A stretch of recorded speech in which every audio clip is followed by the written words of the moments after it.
Okay, I think now we start recording the lecture, so we can start. Um, I have already sent you two files discussing the topic of our lecture today, which is a new poet, a new sonnet poet, a poet that added a lot to the English literature, to the English poetry, by providing many new contributions to the English poetry. Actually, he is not less important than other poets like Thomas White, like Henry Howard, like Edmund Spenser. Philip Sidney, also a Sir. Also, he is called Sir, as you see.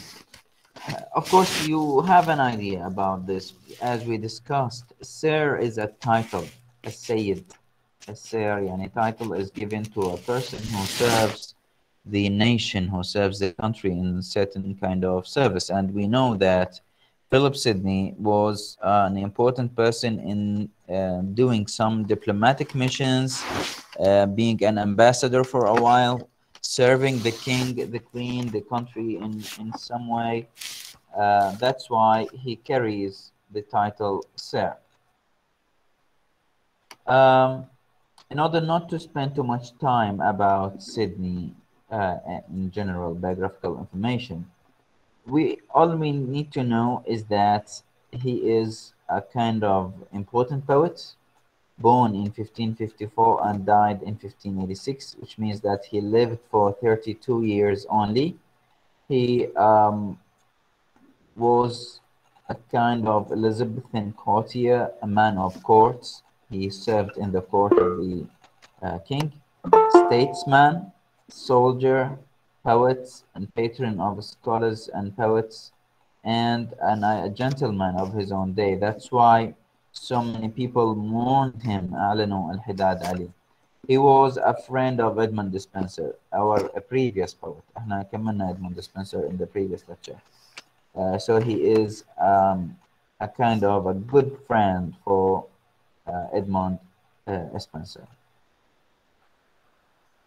Sidney, like many other poets, is important in certain ways, in certain points.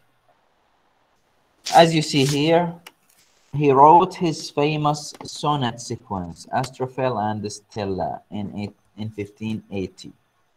But it was printed a few years after his death, because most of his works, or actually majority of his works, were not published in his lifetime, because he did not look for fame and for being a poet with kind of reputation and these things. So that kind of sequence was somehow a turning point in English Renaissance poetry, as the emotion varies from sonnet to sonnet, a kind of addition to the sonnet, not the way we read sonnets by other poets. When we read for Sidney, it is somehow different. So one of his major contributions is his writing of the sonnet sequence Astrophel and Stella. This is considered as a main point.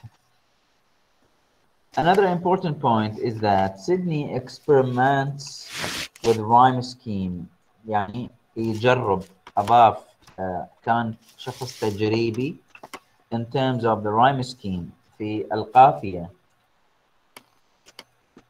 as he tried to modify the poems and the sonnet poems, the Petrarchan Italian ones, and give a new kind of independence by providing a new form, a new rhyme scheme, a new structure, which will be perfected later by Shakespeare. So another contribution that is considered and counted for Sidney is that he tried to rid يخلص English sonnet from the rigid rhyme of the Italian sonnet, من الرايم اللي كان صار بذاك الوقت اللي هو الإيطاليان اللي معروف احنا شنو الإيطاليان sonnet. So yes, any question? No, doctor. Okay. Another contribution that is counted for Sidney is he wrote Arcadia, which is a romance in which he follows the Greek model where stories are related to each other. يعني we dealt, I think in Henry Howard, we said that he translated some 2 or 3 books from the Aeneid, the epic written by Virgil. And here Sidney tried to do just like those classical writers. As Homer has written the Iliad, Virgil has written the Aeneid. So he tried to mimic them, imitate them, يقلدهم, in writing a very important book at his own time. اسمها Arcadia. Arcadia. A romance, just like a story, just like a novel, in which he follows the Greek model where stories are related to each other. أكو مجموعة من القصص تكون مرتبطة في بعضها في هذا الكتاب. هذا يعتبر أحد إسهامات Philip Sidney into English poetry. Another one, he wrote an apology for poetry. Another important contribution and important book, Apology for Poetry, اعتذار للشعر, which made him one of the prominent المشهورين critics in the history of England, of English literature. هذه راح أصححها بعدين أنزل لكم إياها. So as you see, in this apology for poetry, he talked about the poet's experiences, how a poet should behave, how he should write, and many other details about poetry and its significance in life.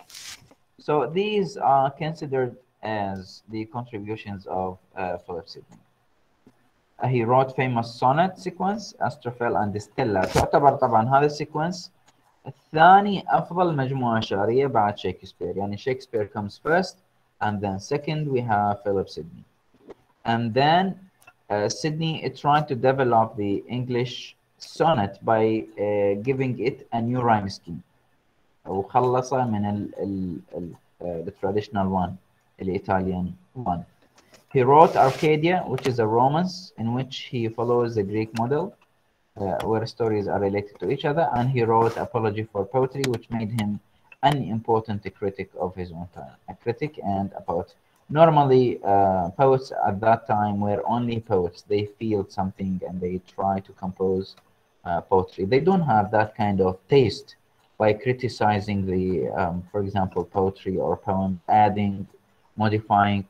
But Sidney did that. He was a man of his own time. He was a kind of important critic at that time.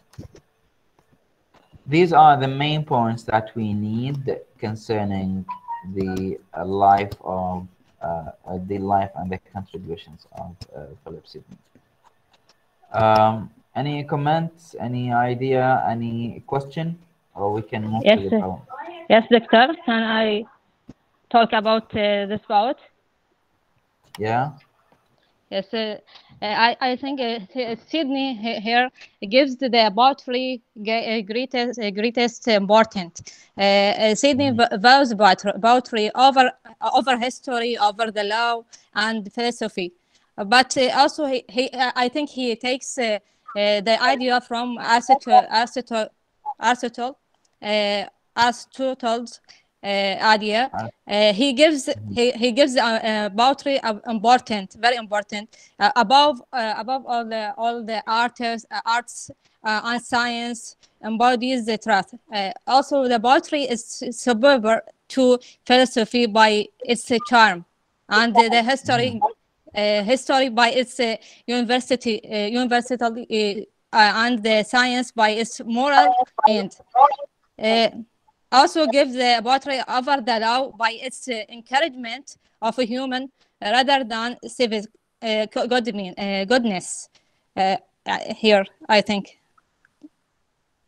Okay, thank you, Abir. يعني here Sydney gives the poetry importance of over the arts, over the history, over the law. Right.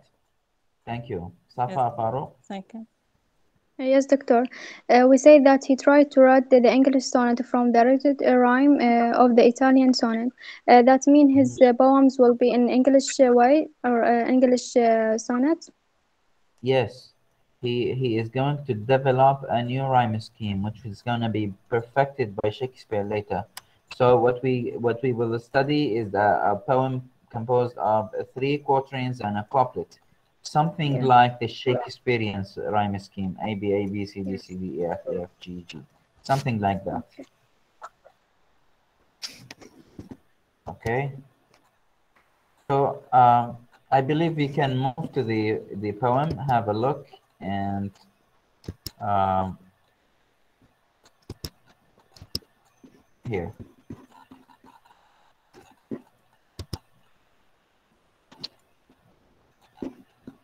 Okay. The title of the poem: Leave me, O love. Leave me, O love, which reachest but to dust. I have indicated the might be the vague words, as you see here, dust, for example, and aspire, and etc. So we can have a general reading of the poem, and then we will go through it line by line. Leave me, O love, which reachest but to dust, which means that the poet is talking to love. Love is the emotion, the unabstract thing, شيء محسوس غير ملموس. So the poet is personifying love here and considering it as a human being, which he addresses: "Oh love, leave me, let me alone, don't come over here," etc.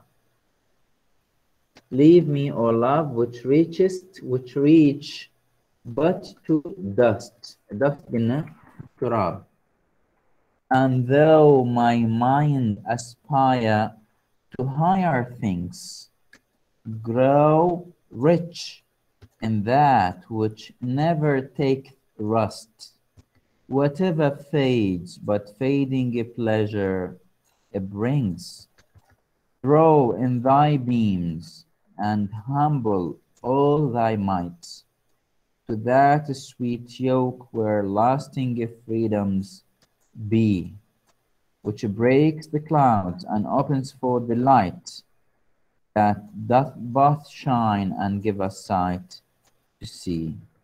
Oh, take fast hold, let that light be thy guide in this small course which birth draws out to death, and think how evil becomes him to slide who seeks heaven and comes of heavenly breath. Then farewell, wealth, thy uttermost I see. Eternal love, maintain thy life in me. Might be a little bit difficult than what we studied in the previous poem. You might feel that Edmund Spenser's poem is a lighter in terms of language, vocabularies, and the issues he discussed. This one might seem a little bit more difficult. In the first quatrain, as you see here, I have divided the poem into quatrain 1, 2, 3, and finally there is a couplet. I did that actually to show you that each quatrain discusses something which tells us that this poet has applied what he has in mind. Actually, he tried to say that the English sonnet poem is no more Italian in its form. As we understood the Italian form, it is in octave and sestet, ثمانية بستة. Now we have 3 quatrains 3-4 line quatrains or stanzas, and the poet concludes with a couplet. Leave me, O love, which reaches but to dust. اتركني يا love اللي أنت تنتهي عند التراب, عند القبر. Dust here refers to a human being when he dies. He is set in a grave which is in dust, in trap, soil.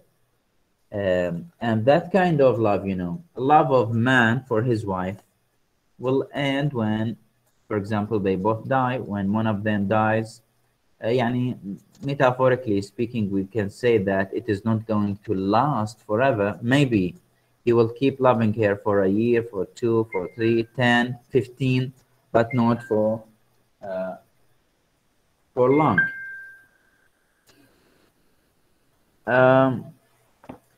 And though my mind aspire to higher things, ليش ده يقول له هيجي? Why you are addressing love to leave him?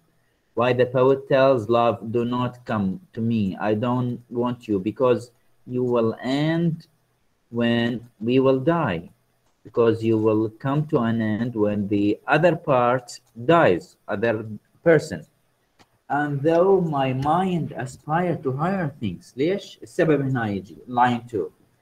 As my mind, العقل مالتي, looks forward, يبحث higher things, أشياء أسمى وأكبر وأعلى من هذا الفيزيكال أو الworldly love. نقدر نسميه الworldly love, الحب الدنيوي، سواء كان spiritual سواء كان physical, any kind of love.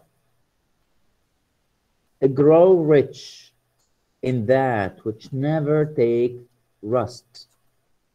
How to be rich, how to be important, how to be great. You need to attach yourself, تعلق نفسك بالأشياء التي لا تصدأ، الأشياء التي لا تأتي إلى نهاية، الأشياء الخالدة والأبدية. This is the poet's message. The poet is talking to himself and trying to warn himself not to be attached to worldly love, إلى الحب الدنيوي. And he highlights his idea, he reiterates the idea, يأكد عليها مرة أخرى. وش يقول؟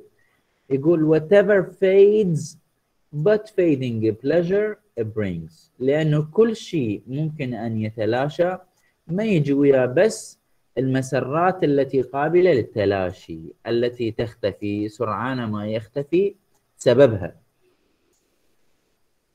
For example, a physical love between a man and a woman will end when when one of the two parties will be gone. For example, when one of the man or the woman will die, for example, there will be no more physical love.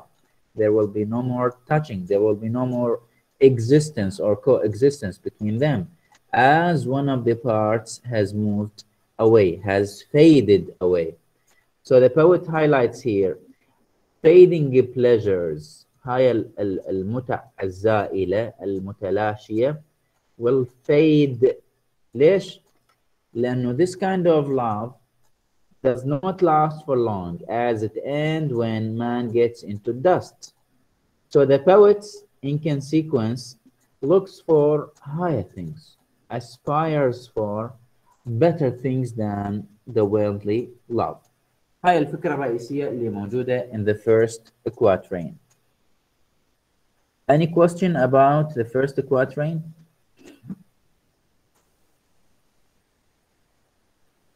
Doctor, we can say this love is immortal love. Okay, we are talking about mortal, not immortal. Yes, immortal. Immortal يعني هو yes, immortal خالد ومورتال يعني متلاشي يعني. تمام. So in the first quatrain, he talks about mortal love, الحب الذي قابل للزوال، الذي ممكن أن ينتهي. And he tries to convince himself to look for higher things. شنو هي الهاير things؟ راح نعرفها بعدين بالquatrains اللي تجي. So far لحد الآن الكواترين يحكي بس على الورldly love، الحب الدنيوي اللي موجود في عالمنا والذي ينتهي بمجرد أن يموت الشخص أو يصل إلى القبر. Yes. دكتور. Yeah.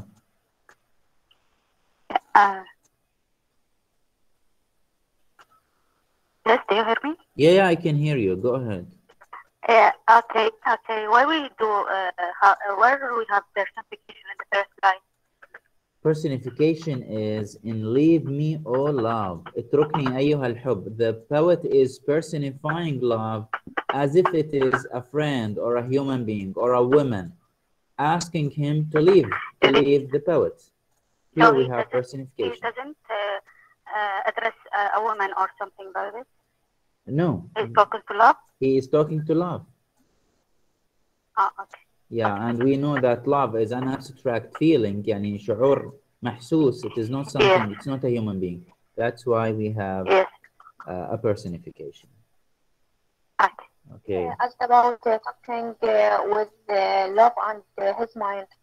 This is personification. Yeah. Here, and though my mind، هنا نفس الحالة تكررت العملية. My mind أيضا عندنا personification بهذه الحالة. Leave me, oh love.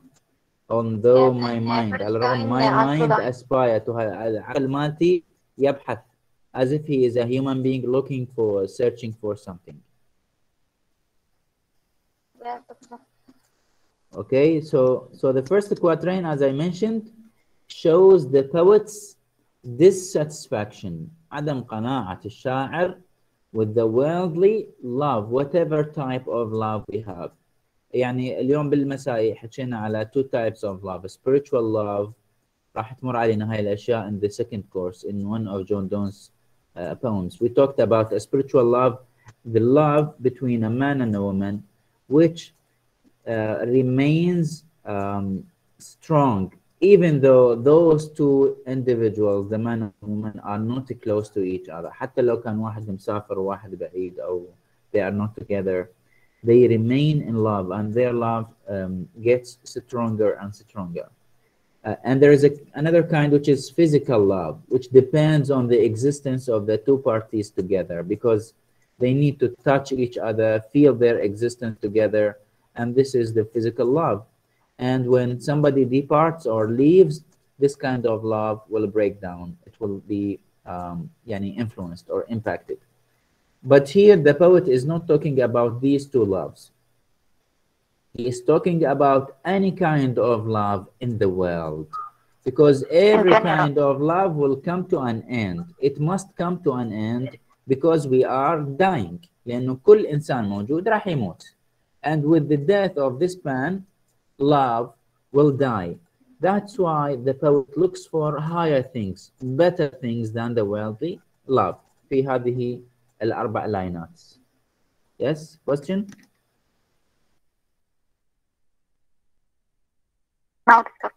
Okay. The second quatrain. Draw in thy beams and humble all thy might to that sweet yoke where lasting freedoms be, which breaks the clouds and opens forth the light that doth both shine and give us sight to see. Here, the poet is giving us a moral lesson, as if he is addressing human beings. وكأنه هو دا يحكي ويا الكائنات ويا البشر, telling them, draw in thy beams and humble all thy might. يعني try to be just like a kind of light. beam يعني شعاع احنا قلنا. اجلب مع نفسك, try to be just like a kind of beam wherever you go. And try to be humble. Humble يعني شنو؟ متواضع. What is the noun? What is the noun of humble? This is an adjective. What's the noun of humble?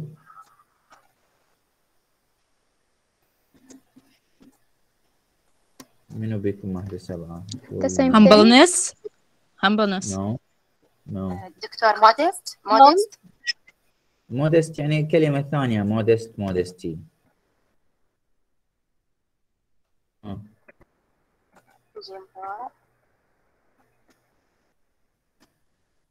Humbler. No. Humility. We call it humility. شوفوا هذه بالأصفر. Humble. متواضع. التواضع صفة التواضع humility. And it is one of the virtues of Christianity. الأشياء يعني virtues. شنو يعني virtues؟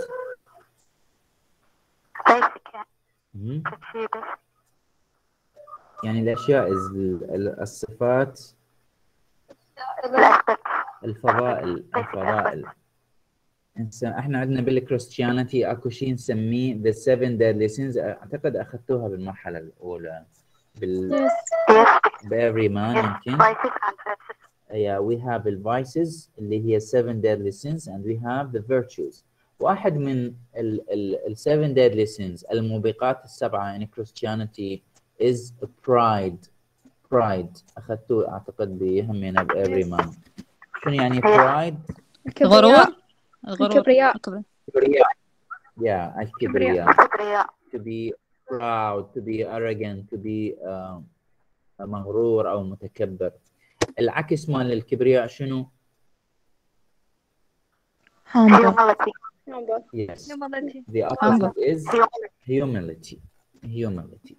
So here the poet modest أيضا متواضع صحيح. ولكن احنا كمصطلح يعني متعارف عليه بالانجليزيه in terms of religion we talk about religion now. They consider humble and humility. modest متواضع وmodesty التواضع ايضا موجوده بالانجليزيه. So the poet tries to tell us to be humble because this is a good quality of a good human being. Try to be humble in all thy might. Might قلنا شنو؟ Might. Why? Yes. Okay. القوة أو قدرة الشخص. هي نفسها الميبي المي الفعل الموديل المايت مال الماضي مالته له معنى ثاني يعني القوة. هذا سامحين Almighty God, Almighty يعني كل القوة القوي. So the poet here highlights this issue. Try to be just like, for example, a moving light with beams, and try to be humble in all thy might. Human. That sweet yoke where lasting freedoms be. A yoke, it means the chain, and here it is a metaphorical expression for the connection, for the link, for the relation between man and God. Be you, man, try to be in connect, because in this way there will be lasting freedoms. أنت راح تصير عندك حريات أو حرية دائمة. Lasting freedoms. You're gonna have lasting freedoms and a better life, a good life. And in this way, if you did this, it became just like a beam and humble in all thy might. And if you created that kind of yoke with God, that kind of connection, this will break clouds and the line we dealt with in the previous poem when the poet said, "My Hellas, the lodestar of my light, will direct me and give me light and give me ray." Such kind of line. So that kind of connection with God will remove all the clouds, will break it down, and let the light go through it. And this light represents the connection between man and God. This represents the guide by which man is guided, the guide by which man is directed. And that does shine and give us sight to see. And in this sense, it will be shining, راح تكون تلمع وتنير, and you will have a sight to see. sight يعني شنو؟ بصيرة. Good. Yeah. بصيرة. sight يعني the power of looking, the power of seeing. البصيرة. Sometimes it is translated metaphorically to means an open, يعني a mind which is open and can read and can look and can interpret. But here it means البصيرة. So you will be enlightened. أنت راح تتنور. يعني if you have that kind of connection.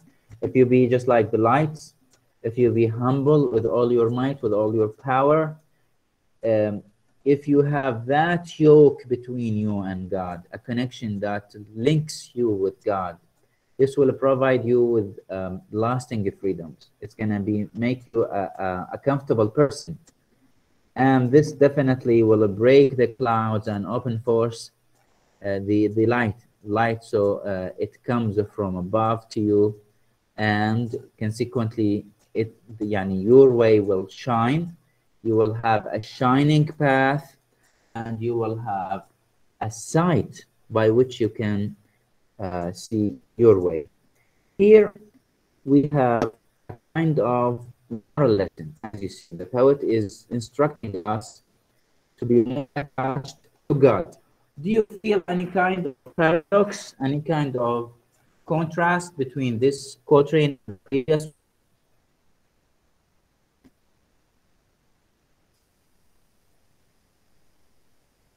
Yeah.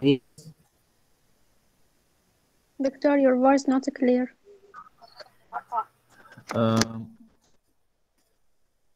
I asked a question about, do you feel that there is any kind of contrast or paradox between the previous quatrain and the second one?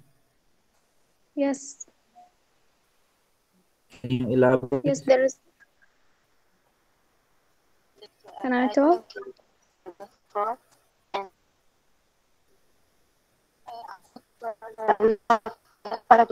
Paradox. We have paradox. In what sense? أنا ما أقدر أنزل الشاشة وأرجع أشوف الأسماء. So whoever thinks that he knows the answer, please go ahead. Yes. First quatrain. Doctor, you can hear me? Yeah, I can hear you. Go ahead. Yes. First quatrain, he talking about we can say the physical love. If we catch this, we will lose at the end. But in the second quatrain, there is a sweet yoke, which is, as you say, the chain. This, if we catch this and stay in this way, we will have the shine and the light way, and we will have our freedom and the good way. Good. Thank you. Thank you. So we cannot say he talks about physical love in the previous quatrain. We can say he talks about worldly love. الحب الدنيوي, Yes. the secular. Yes, نسميه that's secular أو worldly love. In the second quatrain, he talks about somehow a kind of heavenly love. Heavenly يعني إلهي, something related to God.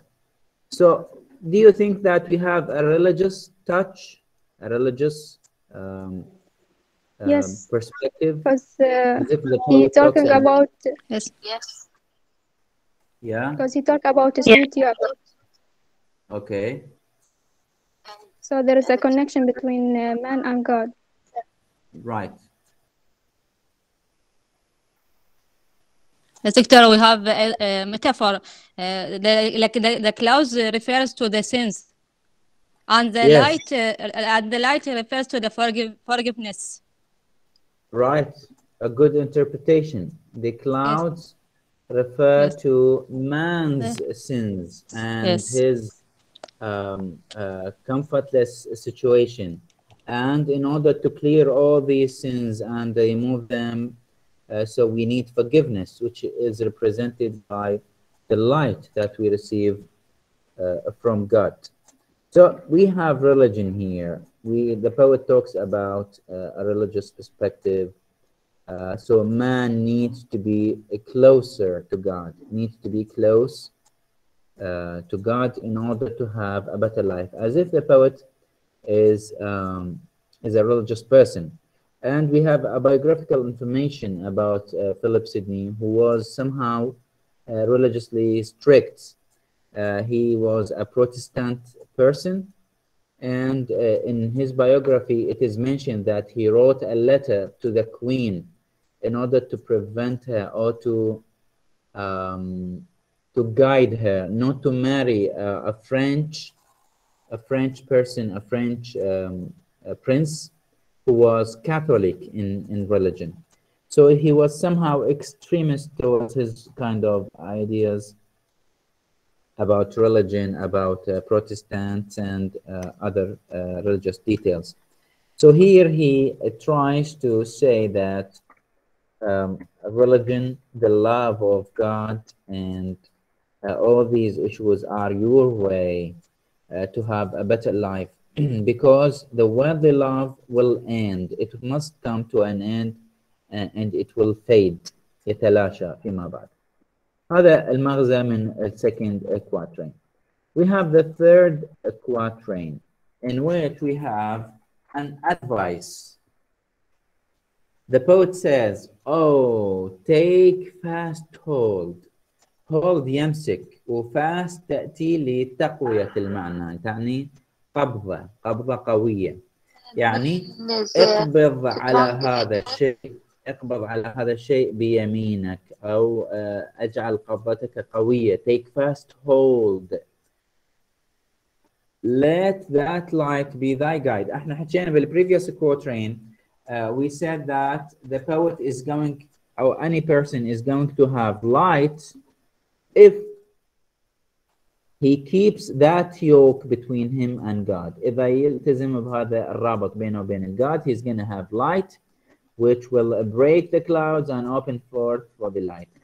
So he says here, take fast hold. امسك بقوة هذا light. Let that light be thy guide. واجعل هذا الضوء دليلك.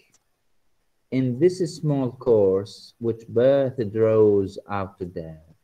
Here we have another metaphor in the second line of the third quatrain. From birth to death. شنو عندنا احنا من الولادة إلى الموت? We have a life of a human being, a life of a person. And normally it is described short life, even it is 90 years, 100 years, 80 years, it is compared to shortness, because it comes to an end. At the end of everything, it must come to an end, and that person is going to die. That's why it is very short. So the poet says, in this small course, في هذا المسار الصغير, course يعني مسار أو طريق, in this small course, which birth draws out to death. هذا تكملة لللاين الأول. Let that light be thy guide in this small course. خلي هذا الضوء يكون هو دليلك في هذا المسار القصير من الولادة إلى الممات. In this life, because life is short. So stick to God and be friend to God and listen to God and pray to God. Make your love with a kind of make your relation with God, because life is very short. And think how evil becomes him to slide, and always keep in mind. So now, with whom you think the poet is talking? Who is the addressee here? He make conversation with his mind, maybe. Yeah, his mind, or us humans, maybe. Yes, or He general. could be talking to us humans and giving us a moral lesson. And think how evil become him to slide. ودائما نفكر how evil is that person who slide يعني ينزلق وين؟ Yeah, he falls down. No, we are talking about life here, Any person who slides into the bad things, who slides الشن away from God, from the الشن love of God, into the devilish side of life, into the pleasures of life, he will become evil. That person will become an evil to have such a life. It is gonna be a difficult and bad life for those who slide into these things. And he continues, who seeks heaven, seek يبحث الذي يبحث عن الجنة, and comes of heavenly bread.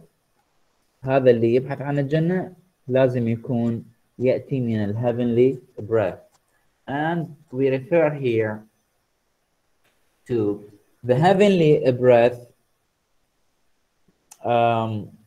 Yani Christianity is not that different from Islam in terms of interpretation of the of Genesis and the creation of Adam and Eve and these issues. So we agree in both religions that man was created from a clay, C-L-A-Y, yani at-tin, and God has breathed into that clay and gave that kind of clay a soul. So that breath that God made is compared to the soul of a human being. Is compared to the soul of a human being. So النفخة أو النفس هذا, we normally compare it with the soul or the spirit. So that person who is godly in his spirit, who is heavenly in his spirit or in his soul, الشخص اللي يقارن ب نقول عليه احنا Allawi, a person who dedicates his life to God, to the service of God, to the love of God, to doing right things and not sliding into evil things. So this person seeks heaven, he looks for heaven. That's why he has a heavenly breath. This is the content of the third quatrain. So the poet is giving us a moral lesson, telling us, let that light be your guide in your life, because life is very short. And you see here we have metaphor. The small course is compared to life, because life is short. And think how evil becomes him to slide, and think of those who slide from the path of God. فكر بدول اللي يعني ينزلقون بعيدا عن the path of God, as who seek heaven comes from heavenly breath. Then the poet goes to the couplets, the last two lines, in which he says, then farewell. What do we mean by farewell? اللقاء Yeah, and it means, yeah, bye-bye. والوداع. See you. وداع. Hi. Farewell.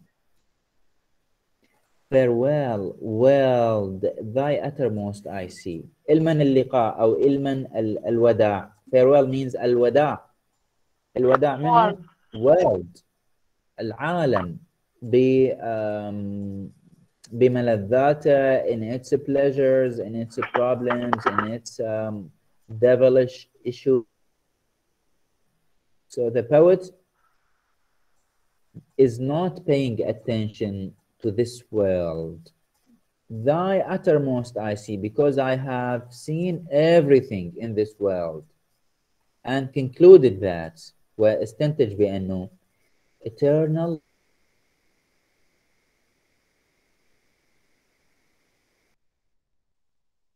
immortal love. Maintain thy life in me. حافظ على نفسك يا mortal love أو يا immortal love or eternal love in me. Keep yourself in me. And so the couplet sums up everything, gives us the idea that the poet is trying to show us that he doesn't care about the world, because all pleasures, all happy things, all desires are going to fade away, are going to vanish. راح تختفي. And nothing remains but your good side and your good connection with God. Everything you do that good relationship between you and God is going to remain even after you go into the dust. حتى بعد ما تروح أنت في التراب, because this is eternal. As far as the counterpart اللي هو God is not going to die, so that kind of love will remain. It will never cease existing. يعني ما راح تنقضي, ما راح تنتهي من الوجود, لأنه ال second part, your counterpart is alive forever, eternally, ما راح يموت, فتبقى هذه الصفة ملازمة وباقية. You see here, do you see any paradox?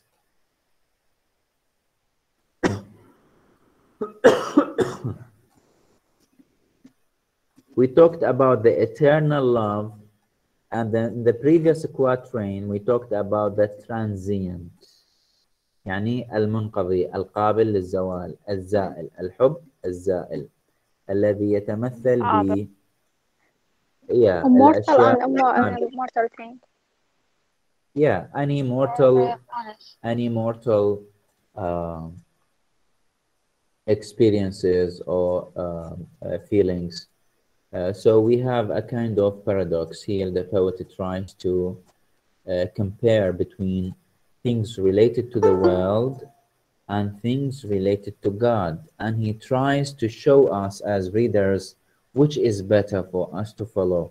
We follow the worldly pleasures, the love of the world, the love of the worldly things that will come to an end one day and it will go to dust and it will fade away, or we should stick with the eternal things that will remain forever even after we die. And he chose the second one. In the couplet he said, well, farewell world, وداعا أيها العالم أنت ومشاكلك your love your problems your pleasures your joy, everything. Eternal love, maintain thy life in me. وحافظ على نفسك يا eternal love inside me. These are the as you see, lasting pleasures were temporal ones, and the eternal love were the transient love. We have some personification here and there and some metaphorical expressions, and we have the rhyme scheme.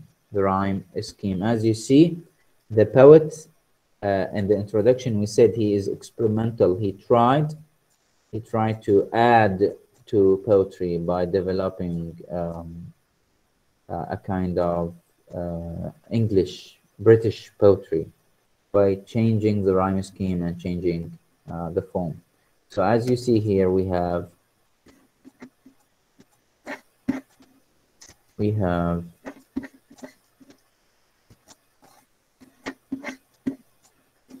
the rhyme scheme.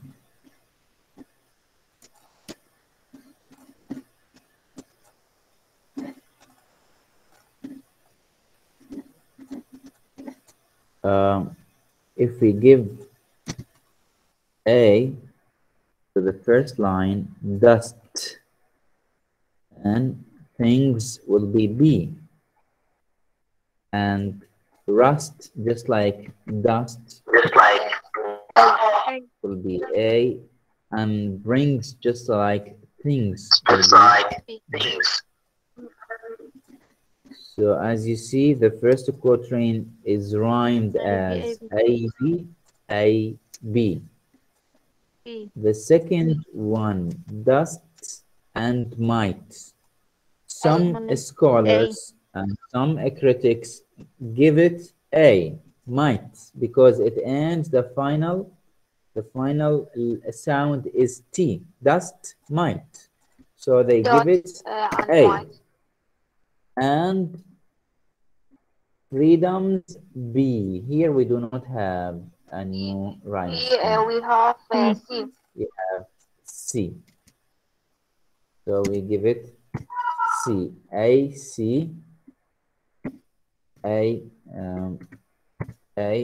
C. This is an option. We will change it later. Okay. And then we have guide.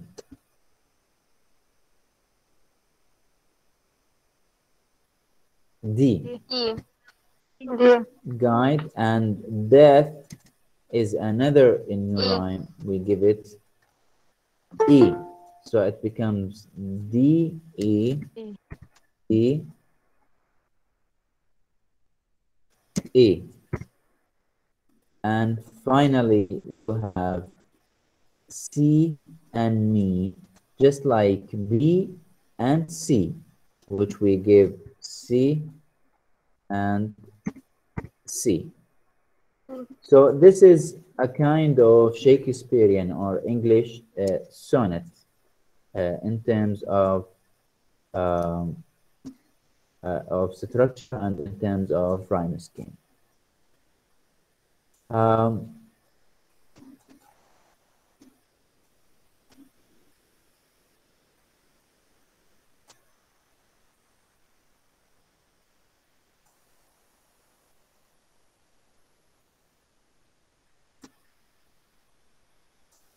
دكتور ترسل لنا هذا الملف. Yes, of course, I will send it of the rhyme scheme. I already sent the other one with the comments. أنا دزيت لكم لا sorry هذا ما دزيته. I will comment. Yes, without rhyme scheme. Yeah, I sent it without rhyme scheme. I will send you the updated one, inshallah. So, as you see, the language of the poem is not that difficult. The form of the poem is an English sonnet in terms of form and structure and rhyme scheme. And we said that this is an attempt to be developed and perfected later by Shakespeare. Noting that this poet was born almost in the same time Shakespeare was born, so they were contemporary to each other.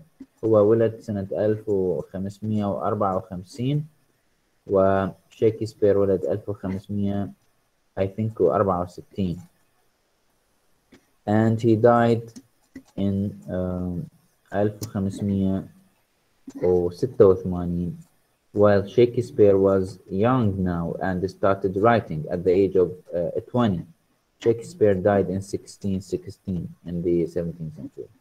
So we say that Shakespeare is #1 in terms of sonnets, and Sidney comes after Shakespeare. يعني يجي قبل وايت وقبل هاورد وقبل إدموند سبنسر وقبل كثير من الشعراء Philip Sidney when we talk about sonnet poems. You see the tone of the poem. It is somehow contemplative, تأملية, and somehow optimistic. The poet seems as if he is looking for this and he does it intentionally. If you have any questions, let me hear from you. I am done explaining the poem.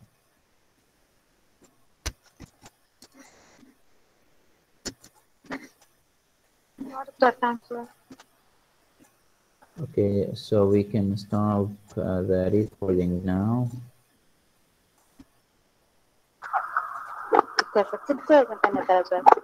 نعم.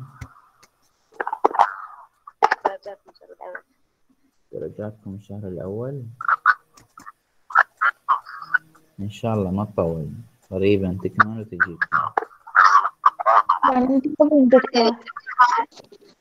والله بعد ما شفتها مبينة، أنتم تعرفون هي أغلبها كانت بس شوي السؤال الثالث. السؤال الثالث كون شرح، أنا متأكدة من جوابنا صح أو لا. صحيح، هذا يكون عليه